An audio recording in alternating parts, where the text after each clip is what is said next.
వందనం తండ్రి స్తోత్రం ఆత్మదేవ వందనం ఆత్మదేవ స్తోత్రం praise the Lord praise the Lord praise the Lord. అందరు కళ్ళు మూసుకున్నట్లయితే ఒక చిన్న ప్రార్థన చేసుకొని మన యొక్క వాక్యాన్ని ప్రారంభం చేసుకుందాం. సిలువలో ప్రాణం ఇచ్చిన ప్రభువా మీకు వందనాలు, స్తోత్రములు తండ్రి. గడిచిన దినములన్నీ మమ్మందరినీ మీ రెక్కల మాటున భద్రపరచి మీ కంటి పాపవలే కాచి కాపాడిన దేవా మీకు వందనాలు, స్తోత్రములు. ప్రభువా నీ బిడ్డలందరూ నీ చెంతకు వచ్చి ఉన్నారు ప్రభు, నిన్ను స్తుతించటానికి, నిన్ను ఆరాధించటానికి, నిన్ను మహిమపరచటానికి, నీ మేలులు పొందటానికి, విశ్వాసాన్ని బలపరుచుకోవడానికి, హృదయ శుద్ధితో నిన్ను ఆరాధించటానికి ప్రభువా వచ్చినటువంటి బిడ్డలందరినీ, రాబోతున్నటువంటి బిడ్డలందరినీ పేరు పేరున దీవించమని ప్రార్థిస్తూ ఉన్నాను. అతడు ఆ చెట్టు పండ్ల కొరకు చూశాను, కానీ అతనికి ఏమీ దొరకలేదు. అప్పుడు అతడు తోటమాలితో, ఇదిగో నేను 3 ఏండ్ల నుండి ఈ అంజూరపు చెట్టు పండ్ల కొరకు వచ్చుచున్నాను, కానీ నాకు ఏమీ దొరకలేదు. దీనిని నరికివేయము, ఇది వృధాగా భూమిని ఆక్రమించుట ఎందుకు అనెను. అందుకు తోటమాలి, అయ్యా ఇంకొక 7 ఓపిక పట్టడు, నేను దీని చుట్టూ పాదు చేసి ఎరువు ముందుకు ఫలించిన సరే.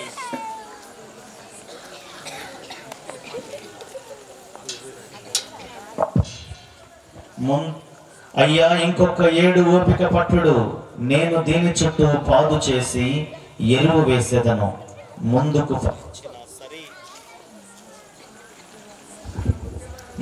ఫలించిన సరి, లేనిచో కొట్టి పారవేయుడు అని పలికెను. ఇది క్రీస్తు సువిశేషము. యేసువా వందనం, యేసువా స్తోత్రం, తండ్రి వందనం, తండ్రి స్తోత్రం, ఆత్మదేవ వందనం, ఆత్మదేవ స్తోత్రం, మరియ తల్లి వందనం, మరియ తల్లి స్తోత్రం. Praise the Lord, praise the Lord, praise the Lord. అందరం కూడా ఈ గొప్ప అవకాశమును బట్టి దేవునికి వందనాలు తెలియచేస్తూ, దేవుడు మనకు చేసిన మేలులు ఉపకారములని తలంచి దేవునికి ఒక భక్తి గీతాన్ని పాడుకుందాం. నీవు చేసిన ఉపకారములకు నేనేమి చెల్లించను.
మనందరం కూడా 2024వ సంవత్సర తపస్సు కాల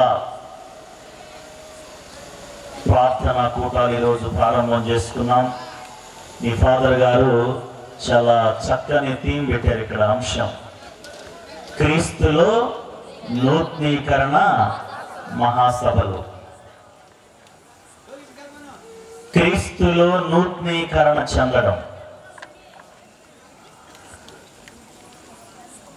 మన జీవితాన్ని నూతనంగా కొత్తగా మార్చుకోవడం ద్వారా మాత్రమే దేవుని యొక్క ఆశీర్వాదాలు మనం పొందుకుంటాం. కాబట్టి మరి ఫాదర్ గారు ఎంతో ఆసక్తితో, ఎంతో ప్రేమతో, ఎంతో శ్రద్ధతో ఈ యొక్క ప్రార్థనా సమావేశాలు ఏర్పాటు చేసినందుకు మీ ఫాదరు బాలస్వామి గారికి అందరూ ఒకసారి గట్టిగా చప్పట్లు కొట్టండి. 2వ కొరింథీ పత్రిక 11వ అధ్యాయము 2వ వచనములో ఒక మాట ఉన్నది. పౌలు గారు చెప్తూ ఉన్నారు, మిమ్ము గూర్చి దేవునికి ఆసక్తి ఉన్నది, నాకును ఆసక్తి ఉన్నది. మిమ్ము గూర్చి దేవునికి ఆసక్తి ఉన్నది, నాకును ఆసక్తి ఉన్నది. దేవుని ముందు నేను చదివినటువంటి సువార్త పఠనాన్ని మనం ఒకసారి ధ్యానించుకున్నట్లయితే, ఒక యజమాని తోటలో అంజూరపు చెట్టును చూశాడు.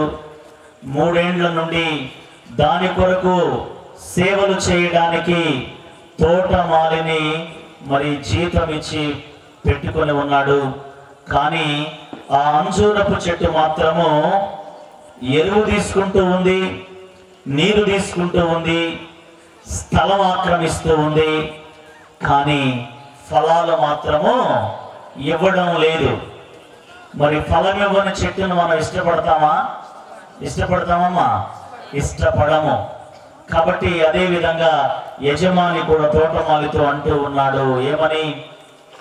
ఇదిగో ఈ చెట్టును తీసేయండి, ఇది వృధాగా అనవసరంగా స్థలాన్ని ఆక్రమిస్తూ ఉన్నది అని చెప్పినప్పుడు తోటమాలి గొప్ప మాటలు మాట్లాడుతూ ఉన్నాడు. అయ్యా, ఇంకొక 7 ఓపిక పట్టుడు, ఫలిక కనుక దేవుడు మనందరికీ కూడా అవకాశాలు ఇస్తూ ఉన్నాడు. ఎవరు నశించడము దేవునికి ఇష్టము కాదు. కాబట్టి దేవుడిచ్చే ఈ అవకాశాన్ని మనందరము కూడా గొప్పగా ఉపయోగించుకున్నట్లయితే దేవుడు ఎంతో ఆనందపడి మనందరిని కూడా గొప్పగా ఆశీర్వదిస్తాడు. ప్రియమైనటువంటి సహోదరి సహోదరులారా,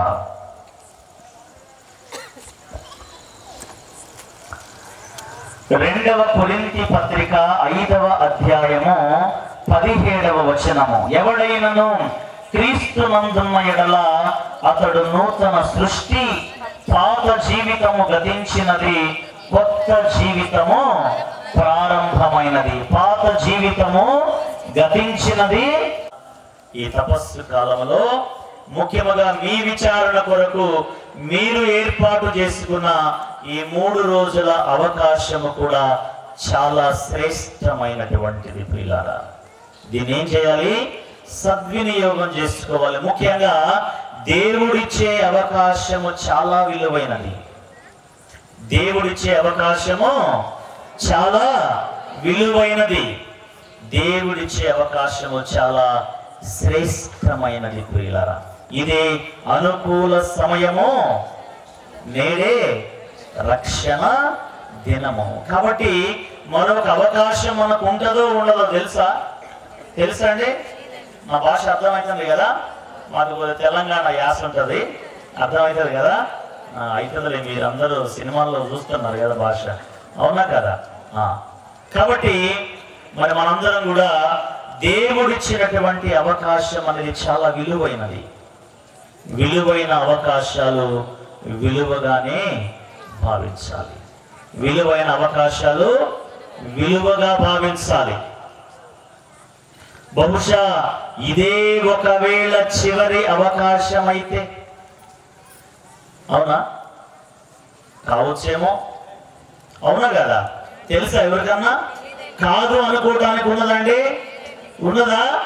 కాబట్టి మనకివ్వబడినటువంటి అవకాశాన్ని ఉపయోగించుకొని మన బ్రతుకును నూతనీకరించుకోవాలి.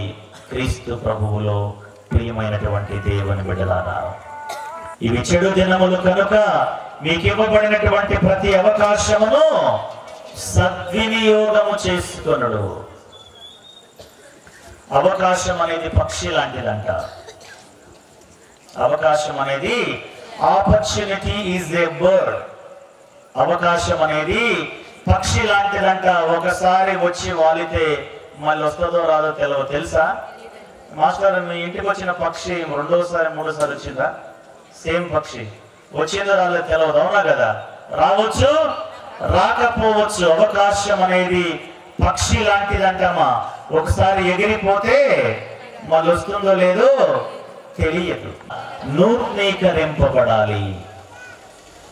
నూతనీకరణ లేకపోతే, మనస్సు మారకపోతే, హృదయములో పరివర్తన రాకపోతే ప్రియులారా, మనం ఎన్ని చేసినా కూడా అన్నీ కూడా దేవుని ముందు వృధా అయిపోతాయి, దేవుని ముందు హేళనగా పరిగణించబడతాయి.